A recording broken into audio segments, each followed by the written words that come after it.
Loop er maar in. Die staat ook aan? Alles staat aan. Oké.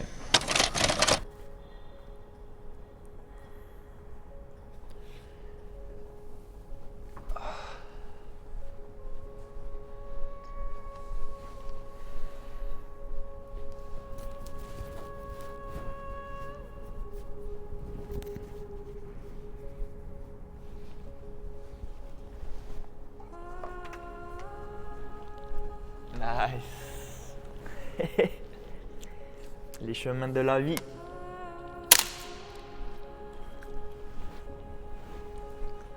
Let's start. Who are you?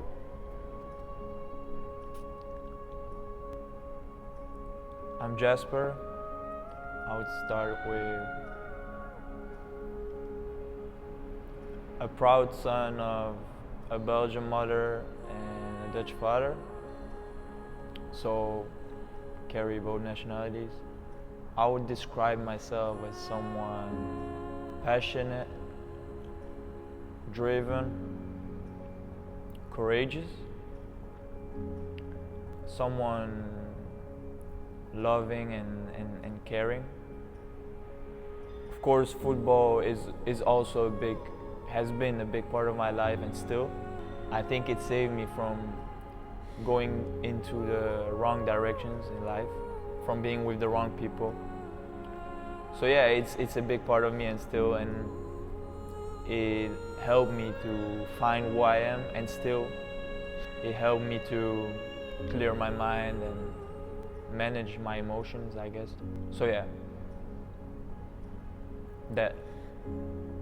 And what is it that you want?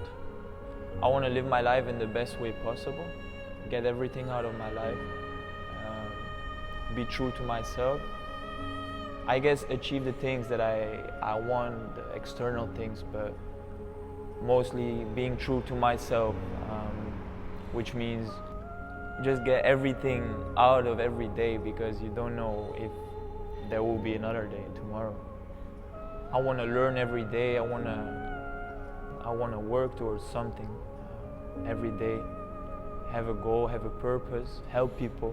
Eventually, one day I would like to have a family and I mean, have these responsibilities and be able to give them the chances I got, because I know that it's not given to everyone. I want to give them a safe place. I want to give them just everything, to give them a stable foundation to chase whatever they want and whatever they're up to, whatever their heart carries. And after that, if it's possible, help also other people, especially the younger generation, with giving them these chances, this safety, this foundation to give them just a foundation of safety and purpose in life, I guess. But that's far away. But yeah, eventually, if I get the chance to do that, that will be the optimal thing, I guess, to reach and to attain. But yeah, of course, attain my things, what I said at the beginning, externally, athletically, academically, and especially as a human being. Yeah. Got something for you. Thanks.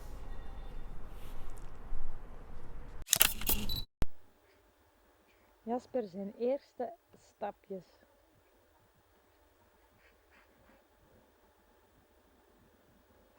Van ver is het leukste. Wat doet een kipje?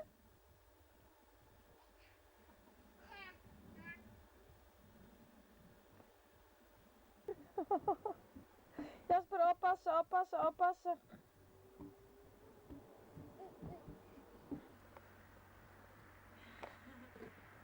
Dat deksel erop. Schudden, ja. En dat deksel erop. Zand erin en dan schudden. Bravo.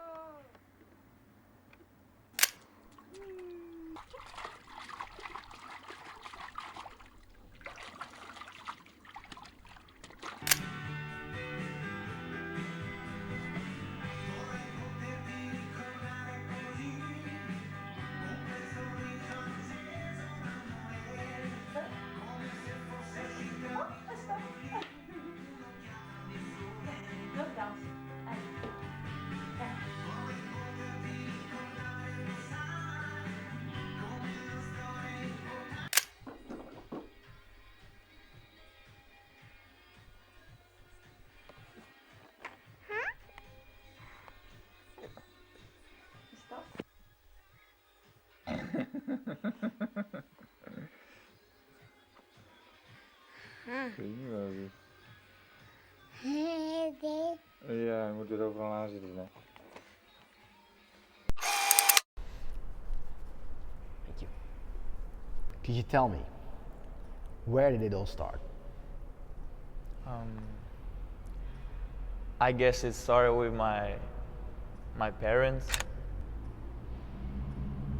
I'm very lucky to have parents like this and a family like this. I'm really conscious about it, especially what they gave me. I mean, you can think it's normal that when you have kids that you can provide them everything, but we all know that that's not always the case. And of course, I have my shit too, and not everything went perfect and is perfect, but I'm really, really grateful for what they gave me and what they are giving me, and that's the unconditional love they gave me and the will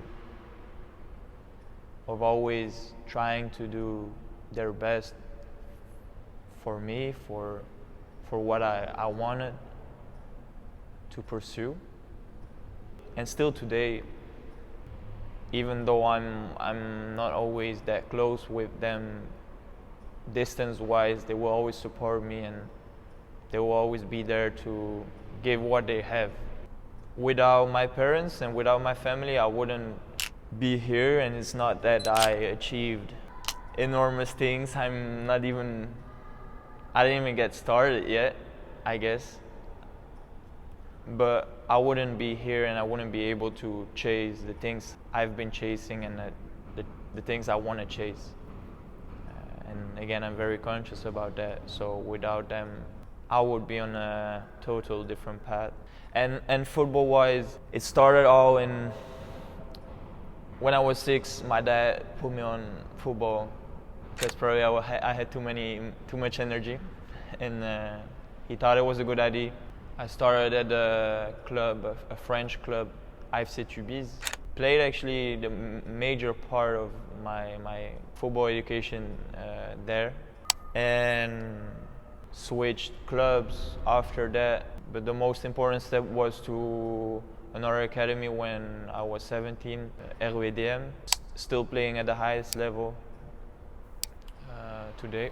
Played there 1 year, and from there I moved to the Netherlands. I always wanted to move to the Netherlands because I thought that, and still, that the Netherlands, Dutch football has just something different, and I wanted to experience that, and I thought at that time that would be the best step for me. So I took that step and started first in the under-19s, the 4th division, a little low, and a year after that I moved to 1st division team in the under-19, followed by the same club under 23s, 1st division too. That club was called DVS-33. And yeah, from there I went to the States. Everything slowed a little bit down. There were no options anymore, and suddenly the States came on my path, and it was actually amazing. Really, really great experience. Went to Iowa first to play for university and combined that in the summer with Summer League in West Texas. Played semi-professional there for the first time, so big achievement too. Won a lot, and yeah, after these 2 years, I'm now here, injured, and yeah, trying to make the best out of it.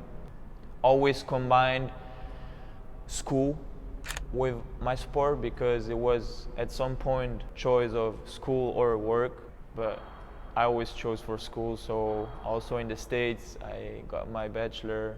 Before that, I studied in Amsterdam, got my high school degree, all that stuff. So yeah, and still now I'm studying. And actually, I fell in love with that part too. So really grateful that I chose to do that, and I had the opportunity to do that again. So yeah, now we're here, and I have a clear vision of who I want to be and what I want, and it's just up to me and up to time to decide where it's gonna go. How is it going right now?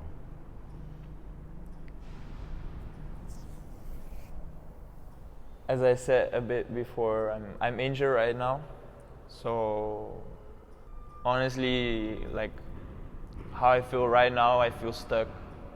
I wouldn't say lost, because I know where I want to go and I have a direction and purpose, so that's good. But stuck, yeah. I have faith in that everything will be alright. It are these moments that matter the most.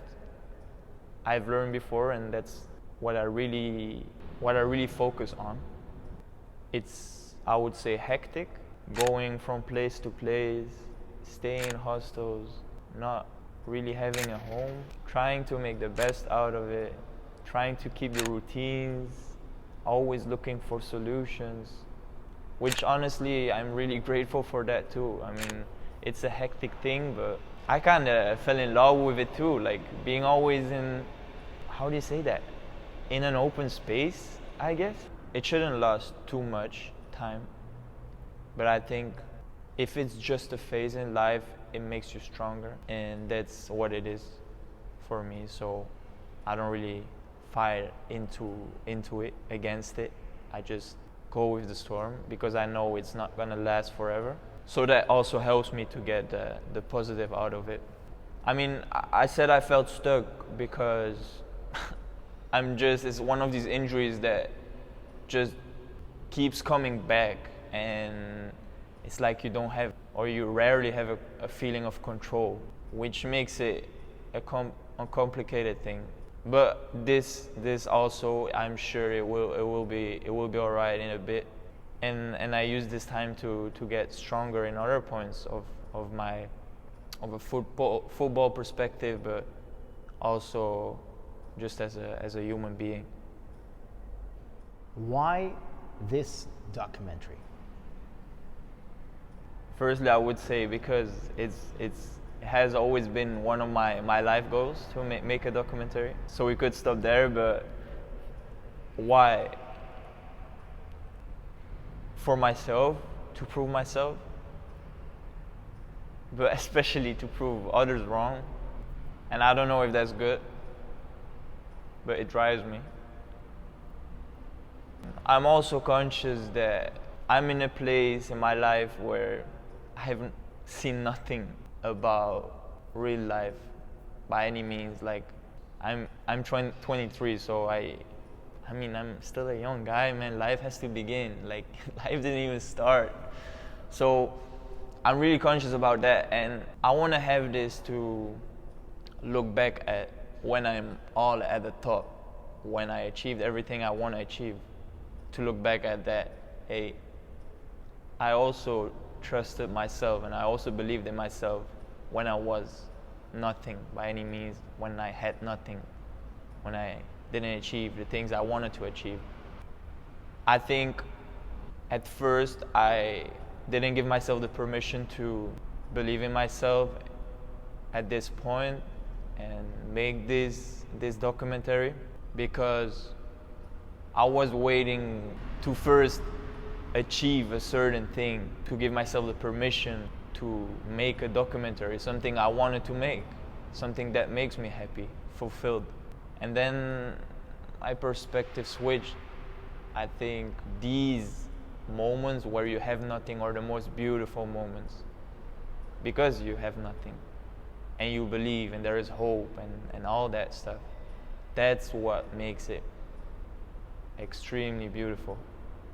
And to have the guts and the balls to carry it and speak it out and film it, that makes it even more beautiful. So that's why. When did you realize that football was more than a game? Whew. That's a good one. Personally, I think that I found that out when it really helped me to manage my emotions. It was a way to deal with everything what was happening around. It was a way of escaping sometimes. It was a place where I always could go, a safe place to get whatever I needed. That's when I started to feel that this game is more than only going Saturday to the game and play. It's so much more than just the game itself. You learn to play in a team, to be a team, to be part of a team. You meet so many people. You learn from them. Yeah, man, it goes really deep. But I think from that moment when I was young, that's the point that I saw that it was not just a game. What sacrifices have you made that no one ever has seen? I would say the things that no one sees is the really early mornings, man, that I did and that I miss actually right now because I cannot do them. I mean, I do them, but I cannot do them on a high intensity level because of the injury, or because I'm in season and I have to perform, so I cannot push myself. But yeah, these early mornings, especially when I was really young, before school, in the cold, in the snow, I would, in the dark, make a square and then play in that square at 5 a.m. On Sundays, after a big week, I would go from one personal trainer to the other, and my dad would drive me, and I would drive him crazy because I would always go to him, please bring me, and he would just like actually stand there for 2 hours and then give me some food, make sure I drink enough, and then we would drive 30 minutes to another spot and train again with another trainer. Like these things, no one saw them but him and the trainers itself. Yeah, man. But I think I'm not the only one. But yeah, these things, no one saw. Yeah. So, what was the darkest moment in your journey that you faced, when everything fell apart and you thought like, this is it, this is the end? Yeah. I guess everyone has these moments, right? The first thing that comes to my mind is I was living on my own. It was in the period of what I mentioned before, the Dutch team, VIE. I was in the under-19s, and I mean, everything was new. I remember it felt really unfamiliar, and the beginning of the season, I torn my meniscus.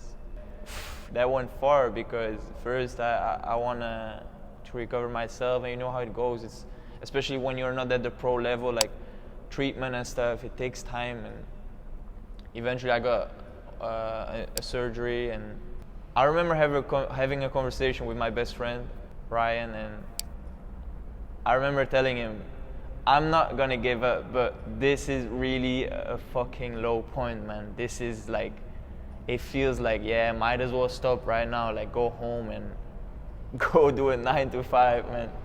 But I remember also saying like, this is not the end. But yeah, that was the darkest moment, man. Like not even being able to walk and not even being able to run and all these things. And beside that, I got some other injuries, but I think that was the darkest moment. Yeah. If you had to choose, would you walk the same path as you did, with all the pain and the beauty in it? Sure, because I found out it's not about the external things. So the only reason why I would want to change things is for the outcome, but the outcome doesn't really matter. I mean, it's important, but for me, it doesn't really matter. I always gave my absolute everything, and I made mistakes, and I did all these things, of course, but I gave my absolute everything. And so if you look at where it brought me and the people I met and the love I received, and yeah, no, I would just do exactly the same, man. So Jasper, this is the last interview that we will have with you. How would you like the world to know you in the end of the days? I would like, even if it's one person, to maybe not be reminded, but inspire them at least in one thing, to have made someone go for something because I inspired them. To maybe it can be really, really small. It can be some words. It can be my energy. It can be a smile. I mean, that's already enough. I mean, how people think about me, how people think. You don't control what people think. Even now, when I'm still alive and if I would be dead. So I don't really mind what they think about me, but yeah, to have helped people, but yeah, sure. What will be the message you leave behind for all the new football players and the younger generation? What I try to do these days as a trainer, and I'm still figuring that out, but to be able to give them this feeling of enjoyment, this feeling of safety, because I remember when I was really young, I always played with fear and stress, and if I think back at that, that really stagnated my progress. But I had to learn from that. Yeah, that's what I wanna give over to the youth, is that, man, enjoy, make mistakes, you know. I would almost say make as many mistakes as you can, but with the good intention. So move with the good intention, and then the amount of mistakes you make, especially when you're young, it doesn't really matter, man. Just enjoy. But it's hard because you have to. It's something, it doesn't come over time. You have to work on that. And the moment you can enjoy being on the pitch, and then the game starts, and yeah, I would do that. If you could have talked to your younger self with the ball in his hand, what would you say to him? First of all, I would give him a big hug. I would give him a big hug and tell him that he's doing great and that I love him. And I would tell him to be himself and just enjoy what I said before. Like, again, it doesn't come over time, but yeah, I wish I had someone to tell me that and do that for me. To be yourself unconditionally. Yeah, I would help him with that. What is the moment that you remember as a player that you will always take inside your heart? Because you have experienced a lot of games. Yeah. But what was the moment for you that you thought, like, this is it, this is where I live for? Yeah. I would say it was the most recent experience, I think, with West Texas in America. And I mean, I probably, it's true that it's the moment I scored the penalty, but you know what's the thing, the celebration, all these things, you know that I manifested that shit every fucking day, bro. I knew I would get to a certain point, I don't know how, but a certain point where I would make the difference and I would do that celebration for my mom. And I visualized it. I did it in the mirror. I did it. I've seen it every day in my mind. And man, the last game for that club, I usually am not like a goal scorer or something, but I scored like twice. And the last one was a last minute penalty. And I swear to God, I've seen it so many times in my head. I wasn't even worried about missing that thing. I was more looking where the fucking camera is, you know what I mean? I knew it. Like, for me, the goal was like impossible to miss. And it's not about, like, at the end that happened, and it's not because of me, because of the team, you know, but because it's so special for me, because I had that in my head even before I came to America. And that showed me that the power of the mind is something else, man. And yeah, that I will always keep that with me. Outside of football, what is the dream that you really want to achieve?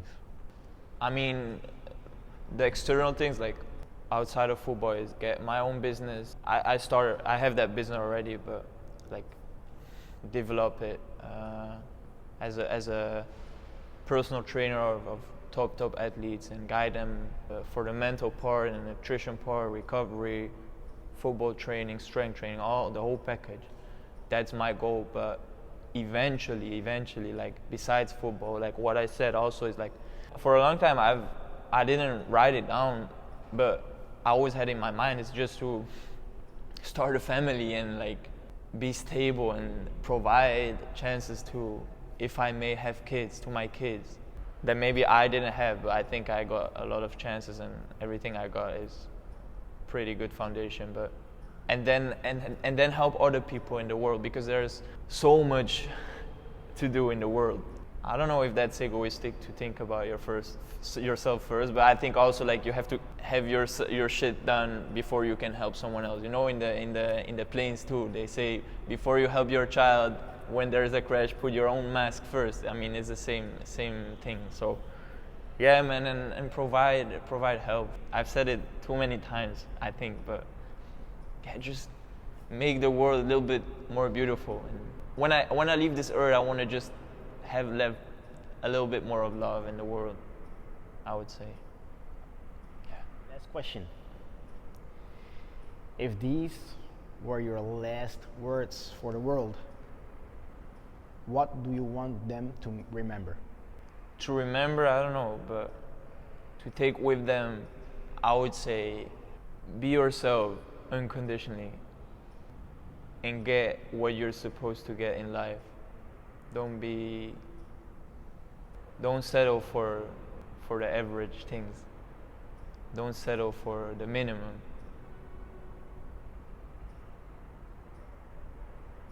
Yeah.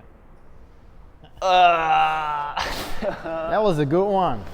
Nee, dit is echt perfect, jongen. Mijn god. Ik zweer het je echt waar. Hè. Wie had dat ooit kunnen denken, dat ik iemand zou kunnen tegenkomen die precies dat verwerkt wat ik in mijn hoofd heb. We hebben nog eentje te gaan, jongen. Nog eentje. Oh. Werk, jongen, lekker man. Lekker man. Lekker wel. Sowieso man, sowieso. Gaan we inploggen. Oh, ja man, top, thanks.